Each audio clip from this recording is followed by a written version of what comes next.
Қайырлы күн, құрметті білім алушылар. Қазақ әдебиеті сабағына қош келдіңіздер. Бүгінгі сабағымыз балалар мен үлкендер бөлімі бойынша Сансызбай Сарғасқаевтың «Тәмшіқара» повесі кейіпкерлер бейнесі тақырыбына арналады. Сабақтың мақсаты көркем шығармадағы кейіпкер бейнесін ашып, үзінділерді жатқа айту. Бағалау критерийі: көркем шығармадағы кейіпкерлер бейнесін ашады, үзінділерді жатқа айтады. Сіздер өткен сабақтарда Сансызбай Сарғасқаевтың «Тәмшіқара» повесімен таныстыңыздар. Қазақ балалар әдебиетінің дамуына өз шығармалары мен қомақты үлес қосқан жазушы Сансызбай Сарғасқаевтың «Тәмшіқара» повесі 30-шы жылдардағы ауыл өмірін суреттейді. Балалар, алдымен мына суреттерге назар аударайық. Шаншатай қаладан келген көз ашық бала.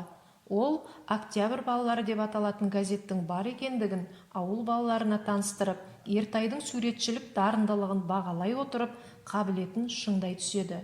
Повесте Шаншатайға тән әдептілік, ұқыптылық, еңбексүйгіштік қасиеттер, Ертай бойындағы өнерге құштарлық, дүниені бала көзімен қабылдау қасиеттері танылады.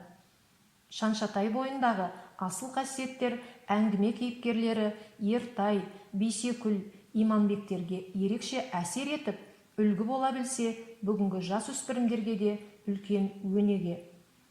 Ауыл өмірін суреттейтін жазушының шығармасы 9 бөлімнен тұрады. Танысу, тілеп алған азап, әзіліме шыныма, өкініш, теке қарт, не болды бізге, бұдан кейінгі күндерде, ойламаған жерден, 3 күн қалғанда. Мінекей балалар, алдыңғы сабақтарда біз сендермен әңгіменің бөлімдерін оқып, мазмұнымен таныстық. Сонымен қатар повестегі басты оқиғаларды білдік. Повестегі басты оқиғалар: Шаншатайдың ауылға келуі, балаларды егін басына ертіп баруы, егін басындағы балалардың өнері, балалардың «Октябрь балалары» газетімен танысуы, Шаншатайдың доп қуу ойынын ұйымдастыруы, Шаншатай мен Иманбектің төбелесі, балалардың теке қартпен кездесуі. Ал енді балалар, бүгінгі сабағымызды зымыран сұрақтар әдісі арқылы жауап бере отырып бастаймыз. Сұрақтарға назар аударайық. Тәмшіқара шығармасында қай кезең суреттелген? Тәмшіқара деген кім? Ертайдың Шаншатаймен танысуы қандай оқиғамен байланысты еді? Ауыл балаларының арманы қандай? «Октябрь балалар» газеті туралы не білдіңдер? Қандай балалар басылымдарын білесіңдер? Сұрақтарға ойланып жауап береміз. Жарайсыңдар балалар, жауаптарың нақты әрі тиянақты болды. Оқушылар, келесі тапсырманы қос диаграмма әдісі арқылы орындаймыз. Графикалық органайзер арқылы кейіпкер образына қатысты көзқарасыңды білдір. Кейіпкер портреті, кейіпкер іс-әрекеті. Алдымен бағалау критерийлерімен таныс болайық. Әңгімедегі кейіпкерлердің портреті мен іс-әрекетін анықтаңыз. Дескриптор кейіпкердің портретін анықтайды, маңызды әрекеттерін талдайды, өз көзқарастарын білдіреді. Тапсырма сіздерге түсінікті болса, орындауға кірісеміз. Оқушылар, тапсырманы орындап болсаңыздар, дұрыс жауабын салыстырайық.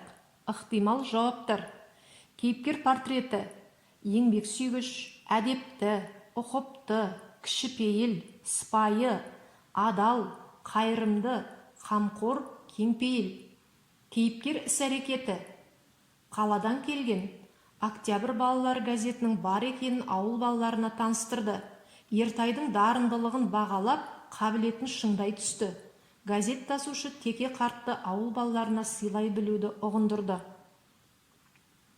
Келесі тапсырма кейіпкерді таны әдісі арқылы шығармадан Шаншатай мен Ертайдың мінезін салыстыратын үзіндіні табыңдар. Кейіпкер сөзі берілген. Сол сөзді кімге айтты, не себепті айтты? Бағалау критерийіне назар аударайық. Кейіпкерлер сөз арқылы мінезін салыстырыңыз, себебін анықтаңыз. Дескриптор кейіпкерлер сөзін анықтайды, мінезін салыстырады, себебін айтады. Оқушылар, сабағымыздың қорытынды бөліміне де келіп жеттік. Бұл бөлімді сұрақты қағып ал әдісі арқылы орындаймыз. Қазір мен сіздерге сұрақтар лақтырамын. Бірінші сұрақ. Әңгіме мазмұнынан қандай қорытынды шығаруға болады? Автор оқырмандарына кейіпкердің қандай қасиеттерін танытқысы келді? Кеңес үкіметі кезінде мектеп жасындағы балалар батыр, пионер, комсомолдарды идеал тұтқан. Ал қазір сендердің үлгі тұтатын, ұқсауға тырысатын идеалдарың бар ма? Олар кімдер? Сұрақтарға ойланып отырып жауап береміз. Бүгінгі сабағымызды табыс баспалдағы арқылы кері байланыс жасап жібереміз. Есте сақтай аламын, түсінемін, білемін баспалдақтарына кері байланыс жасап жібереміз. Үй тапсырмасы. Досы көпті жау алмайды тақырыбында ой толғау жазу. Сонымен қатар, Дарын онлайн платформасындағы 7-ші сынып қазақ әдебиеті сабағына кіріп, тест тапсырмаларын орындап жібереміз.